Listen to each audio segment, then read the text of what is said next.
Batata, Bamama Bandeko, mesdames et messieurs, bonjour et bienvenue sur l'édito politique d'Afrique Elite TV. L'art d'être président. D'abord, et j'espère ne choquer personne, qui est Denis Sassou Nguesso? Cette interrogation est de pure forme. DSN, c'est d'abord un pragmatisme absolu, puis une culture, un homme de consensus sans fin, une intégrité. Militaire dans l'âme, Denis Sassou Nguesso est né en 1943 à Edo. Il intègre l'armée puis 3 ans plus tard. Il entame sa carrière militaire à l'école d'infanterie de Saint-Mexan en France. Il rentre au Congo et poursuit sa carrière militaire jusqu'à devenir chef du groupement aéroporté, patron des forces terrestres de Brazzaville, directeur de la sécurité et ministre de la Défense en 1975. L'un des cofondateurs du Parti congolais du travail aux côtés du camarade président Marien Ngouabi, il est le numéro 2 du régime. Après l'assassinat du camarade président Marien Ngouabi, il est nommé à la tête du PCT puis chef de l'État en 1979 jusqu'en 1992. De février à juin 1991 se tient à Brazzaville une conférence nationale souveraine. DSN, faiseur de roi pour le second tour de l'élection présidentielle de 1992, il décide de soutenir le professeur Pascal Lissouba et le fait élire. Président de la République depuis 1997, réélu le 21 mars avec 88,40% de suffrage. DSN a prêté serment ce vendredi 16 avril dans une salle bien remplie devant 19 autres dirigeants et 4 chefs de gouvernement du continent dont les très proches, le voisin Félix Tshisekedi, Fatih Bétan de la République démocratique du Congo, également président en exercice de l'Union africaine, l'Ivoirien Alassane Ouattara, le Guinéen Alpha Condé ou encore le Tchadien Idriss Déby, mort au combat ce mardi 20 avril 2021. Paix à son âme. Batata, Bamama, Badeko, mesdames et messieurs, l'événement est trop rare pour être salué. Dans son discours d'une quarantaine de minutes, on a vu un chef d'État qui a en fait compris l'âme de ceux qui l'ont élu comme le cœur de ceux qui ne l'ont pas élu.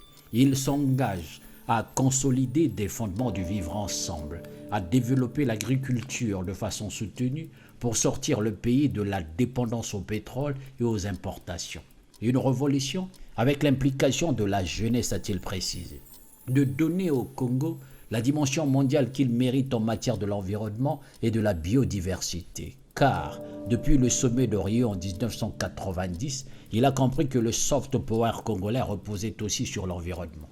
C'est en luttant contre les inégalités de destin et contre la corruption qui gangrène tout le secteur de la vie socio-économique que DSN entend désormais redonner aux Congolais cette marche vers le développement qui leur fait tant défaut. Il se place surtout à la hauteur de l'enjeu du moment, la crise économique et la Covid-19, pour proposer à tous les Congolais un projet commun.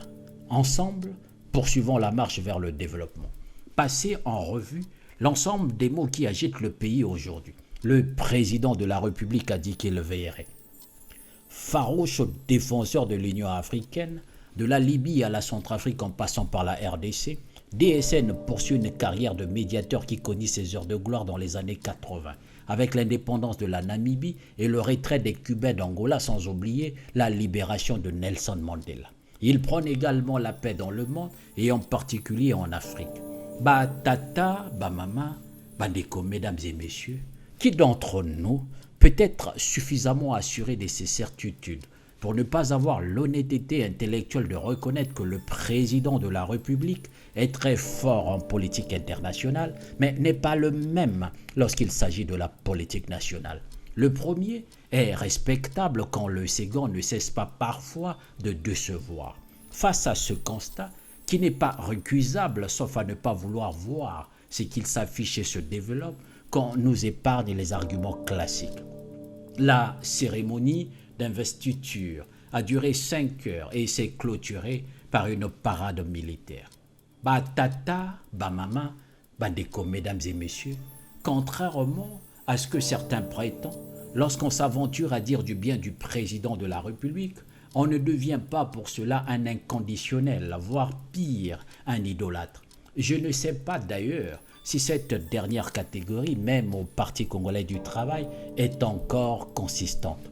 Ce qui me distingue, tient d'abord au fait que je ne suis pas un adepte du « il n'y a qu'à », « il faut quand » et que je n'ai jamais sous-estimé la difficulté de la tâche du pouvoir. Voilà pourquoi, en acceptant d'observer ce destin exceptionnel pour le meilleur comme pour le pire et tout ce qu'il a dû endurer, assumer, imposer, en tentant de se glisser dans cet humain avec ses ombres et ses lumières et ses faiblesses rares, ses forces ostensibles, serait-il iconoclaste d'affirmer que personne, fidèlement personne, ne voudrait être DSN, vision et personnalité appréhendées ensemble?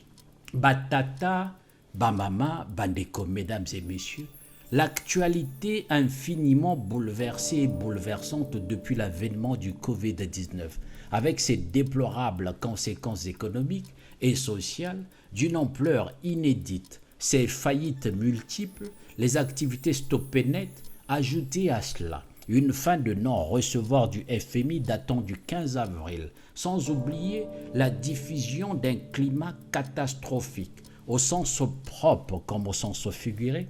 Puis-je faire une proposition? Je pense que le Congo a besoin d'un cap clair pour l'immédiat comme pour le long terme. En d'autres termes, DSN doit dominer la crise, protéger les plus fragiles, cessant les urgences absolues, construire le Congo de nos enfants et préparer le Congo de demain. Ma conviction est que le président de la République ne pourra réussir s'il ne se donne pas pour ambition de démocratiser le fonctionnement de nos institutions pour mieux aborder de front les grands enjeux et les grandes réflexions politiques d'aujourd'hui et de demain. C'est cela que les Congolais attendent. Ils attendent que le président de la République puisse mettre fin à ce sentiment qu'il existe au-dessus de tout le reste, une forme de caste des gens qui se connaissent et se fréquentent et qui se mettraient d'accord sur l'essentiel au détriment des intérêts du peuple. Batata, Bamama, Bandeko, mesdames et messieurs, le président de la République ne m'en voudra pas, lui qui a un sens et une raison d'État, si je lui disais que j'éprouve de la déférence pour votre fonction, mais de grâce, écoutez enfin une bonne fois pour toutes le silence tonitruant du peuple. Votre entourage vous ment trop, monsieur le président. Batata, Bamama, Bandeko, mesdames et messieurs, je voudrais tellement que pour une fois, l'optimisme ne soit pas dessus, que demain ne soit pas la copie conforme d'hier. Néanmoins, une chose est sûre, Otchambe n'a pas dit son dernier mot. Il me plaît, Batata, Bamama, Bandeko, mesdames et messieurs, de conclure avec ces propos du chef de l'État. Il faut dire qu'il a du talent. Afrikili TV. Afrikili TV, c'est du sérieux. Afrikili TV, ici, vous avez la parole. La chaîne de télé sur le web, pas comme les autres. Afrikili TV. Afrikili TV, c'est du sérieux. Afrikili TV, ici, vous avez la parole. La chaîne de télé sur le web, pas comme les autres. Votre chaîne d'opinion.